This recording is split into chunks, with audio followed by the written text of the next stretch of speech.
Another day, another adventure, right? Yeah. Another bad idea. Brought to you by S3 Magazine. We should be. Ideas are bad ideas. We should be sitting around strategizing what we're gonna do for SEMA and how we're gonna take over the world and put cool deals together. Instead, we're going to get an R32. All right, so yeah, you heard it here first. We are going on a road trip to South Carolina. It looks like S3's buying a Skyline. So where are we headed to pick up the Skyline? Irmo, South Carolina. Thermo? Irmo. So I think it's a little bit east of. We are really washed out right now. I'm so sorry, people. Ew. I look terrible. Is that what I walk around looking like? We got Jason Owens here from United Speed Racing. You know, the guy that does all the Type R stuff. He pretty much turned every wrench on our what used to be our Type R. What will hopefully be our Type R again. Hopefully, we'll see. We're gonna try to surprise Jesse. So Jesse, all we're gonna hear in this video is no, because it's directional.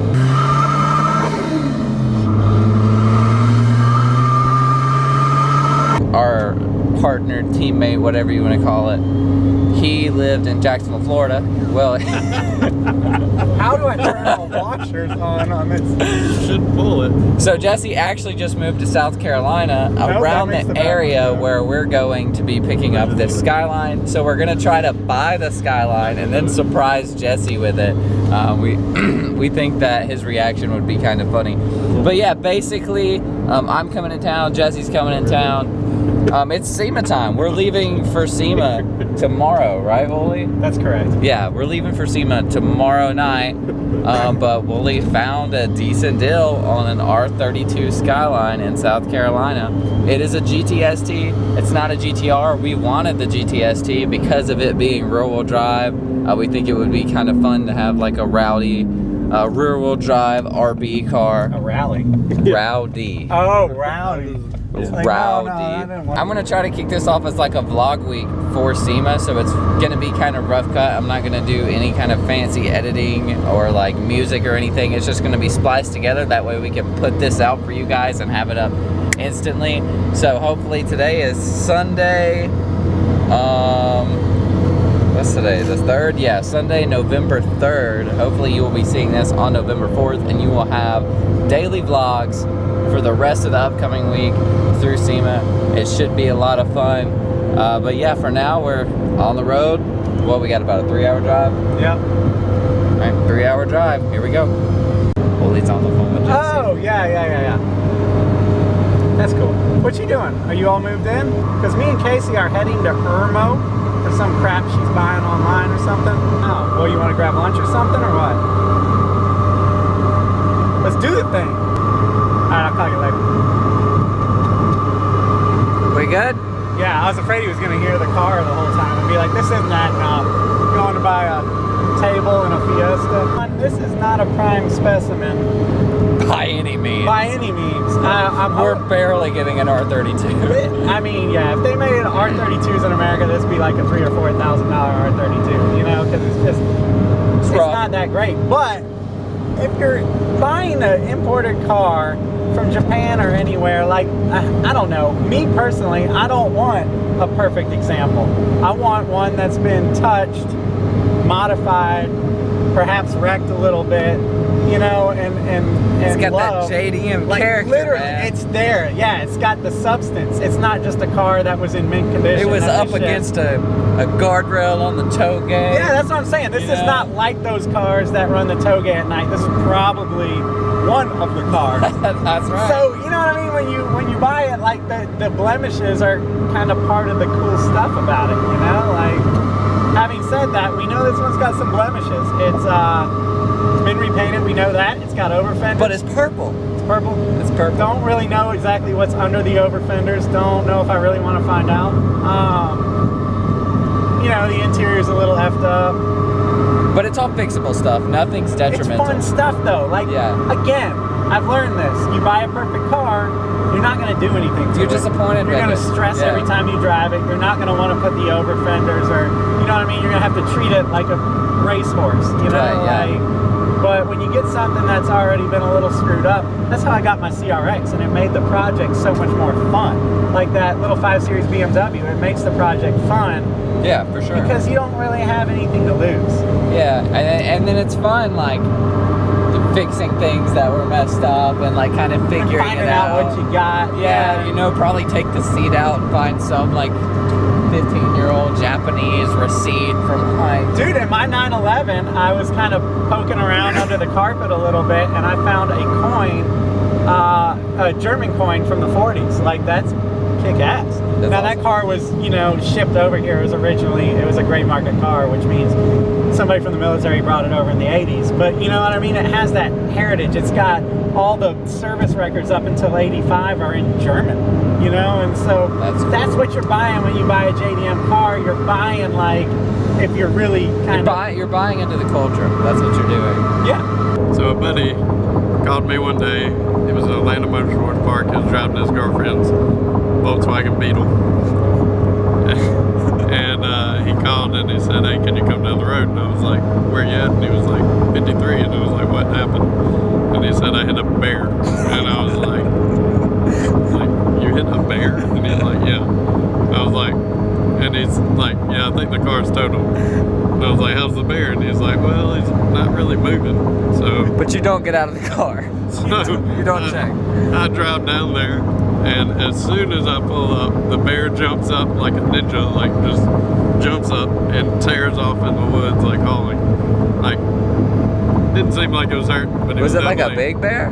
Oh yeah, it was big. It totaled the Volkswagen. Here. Oh, yeah. Look at the weird stuff. It's got to be here. Dude, look at that. There she is. Hey! That's our Skyline, boys. I got some That thing. Driving across That's country. Jesse. Dude, shout out to Jesse when you see this. Jesse. That's you right there, How much man. is that thing? What is that thing? All right, boys and girls. This is what we're here to This see. thing flat changes colors, huh? Because yesterday when you sent the video, It was definitely it was purple. like obviously purple. And then when we pulled up, it's like dark again. Yeah, those are some peppers. It just depends on the light, and especially at night, you would totally think and if the sun wasn't shining on it, you would think it was black again. Yeah. Oh no, I dig the color. Yeah. It's got a lot of fleck in it too, you know, all kinds Yeah. of different variations. The paint's really not that bad. Nah, I mean, it's a it's little okay. orange peely. That's but what we were talking about on the way up here. I was like, I like the fact that it's not perfect. You know what I mean? One, you can go more crazy with it and not feel bad about it. Right. And then two, it's like when you buy a Japanese car, man, I like the fact that like some Japanese dudes don't just screw these in. Absolutely. You know what I mean? Like, the imperfections make it why you want it. You know what I mean? Like, that's cool. You know, Yeah. just take see the fitness, feel the fitness. Yeah. You know? Yeah. Oh, okay. Where's the... There we go. Let's see this beautiful. There she is, RB20. Yeah. Do you know anything about these things? Do you ever get any information on previous owners or anything like that? Or Not previous owners mostly. Yeah. Sometimes it depends on where we get them from, where the car is sourced from, what kind of information you might get on it. Whether it comes from the auction or it comes from a local seller. So this car, did you bring this car in? We bring all the cars in. Okay. Yeah, all the cars. So this car was put into the form that it is now in Japan. Absolutely. And brought here. Yes. And these tires so kind of stress me. That doesn't stress you? You're from Alabama. You probably used to riding around that shit. All right.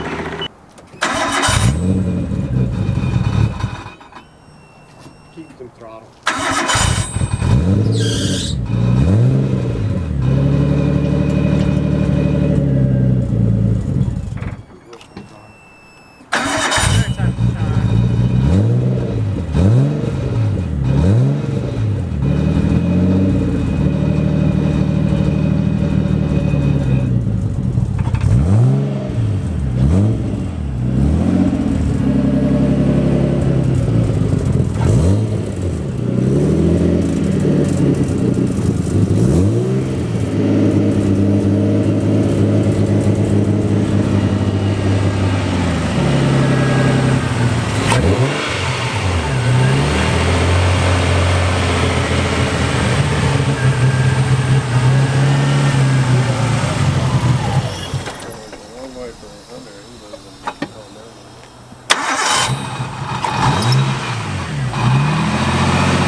Okay, we put the camera down because we were kind of, you know, taking a minute to go through some things. It didn't want to idle.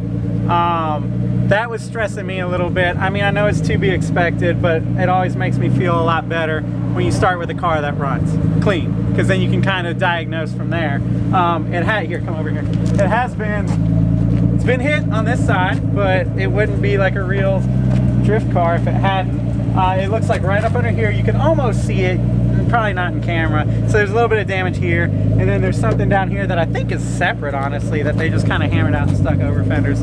I'd do the same thing. Yeah, I mean, there's a little bit of Bondo right here in the corner, but I don't think that has anything to do with that. I think that it was just kind of like while you're in there kind of situation. Yeah, I mean, it ain't a perfect car, and we knew that going in. Yeah, it's not really what we're looking for. It doesn't have interior in the rear.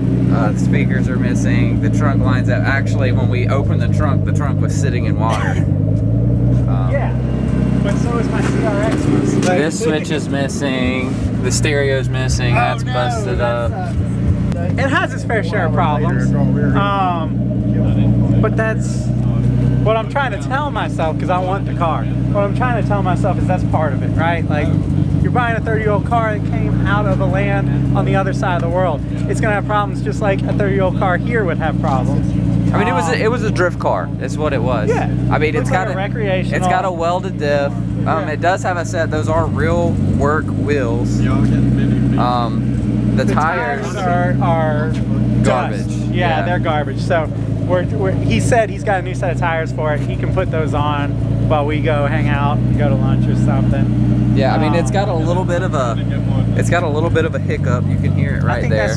I think it's got a bad maybe mass airflow sensor. I mean, you got to think, this fuel that's in it has been in it since this thing was in Japan. Yeah. The fuel is from Japan. Yeah. And not like, don't even take into consider like how long it's been into America. How long was it sitting on a ship? You know, like at least a couple months.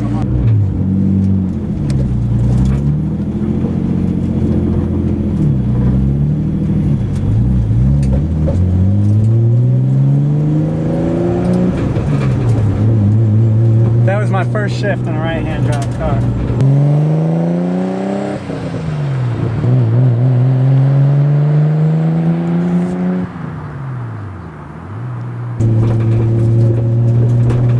God, this thing is rough. Yeah.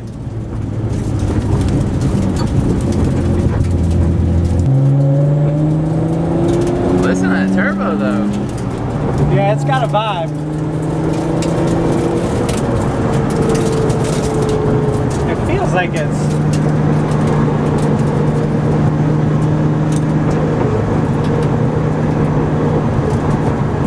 it's grabby. What do you mean by that? I don't know, like, it doesn't really, it could be that it's a new car. It feels like it's a little, something's kind of doing that. Binding? Yeah, it's probably that diff.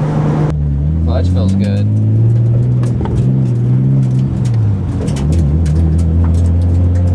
God, it's so weird having the shifter on the other side.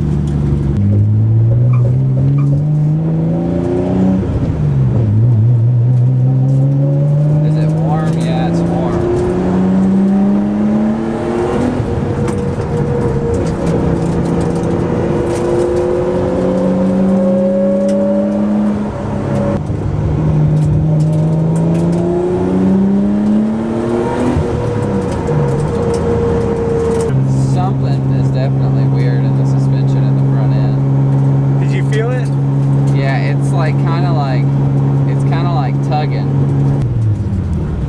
Definitely been sitting, that's for sure.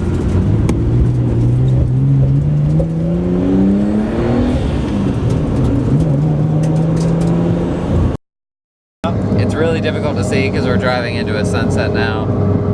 But we walked away. We walked away. That we did. The car was cool. It was S3, but it was a little bit too much for how far it was on the drift car spectrum. And although a drift car is fine, We kind of just wanted a beat up old Japanese street car, and it was kind of thrashed on the tailgate kind of car. Yeah, there was a little bit too many unknowns. It was kind of too rough for the price. The guy that was selling it, he didn't really know anything about it. Yeah. There was just a something in my heart or in the pit of my stomach that said, I'm feeling like if I hand over the money and we do this, there's buyer's remorse. Yeah, for sure. Right before SEMA. For sure, the day before SEMA, less than 24 hours from now, we're leaving for SEMA. And you never make a decision based on fear of loss. You know what I mean? Like, you don't, that's not why you make a decision. So we passed. If we decide, man, what were we thinking, this car is awesome, we need to go back and get it, and it's gone, so be it. We'll be able to find another. It's not that hard to find. It blows. We kind of debated whether or not to upload this just because we didn't actually get the car, but I think it just kind of goes to show you guys more of the behind the scenes and kind of what goes into it. Well, yeah, you want to be impulsive and fun for the magazine's sake, but you also... You got to make the right decision. Want to make an informed decision for the magazine's sake. You know what I mean? Like, you don't... If it's a $500 car, you go, screw it. Let's just pull the trigger and see what happens, you know? But this car's a little bit more of an investment, and just so you know, this thing's basically was priced at $11,000. It's priced at $12,500. The deal was for $11,000. Immediately he's gonna have to sink another 1,000 to 2 into it to get it kind of where it needs to be. And then it's an imported car that they did not make the chassis here, so all the little odds and ends like buttons and stuff we would have had to source from another importer or from eBay or something. And it's too many unknowns. He didn't, you know, like there's a new water pump, nobody knows why or how overheated it got. There's a welded diff, nobody knows what's wrong with, you know what I mean? Like, it's just kind of, it is what it is. Well, not just that it's a welded diff, but it was a welded diff making a lot of unknown noises. Straight up racket, like more racket than it normally would. The little window switches and stuff are missing. The car had been hit on its passenger side and covered with an over fender, which wasn't a big deal, but you take all that stuff and together and you know, I think it's a car that you can pass on and you're gonna be all right. Yeah, but regardless, we're still in the hunt. I guess that's gonna sum it up for this video. Like I said in the beginning, this is the kickoff for daily vlogs from now through SEMA. So today is Sunday. You will be seeing this on Monday, so you will be seeing this tomorrow. But yeah, that's it. Well, I guess we'll see you guys tomorrow.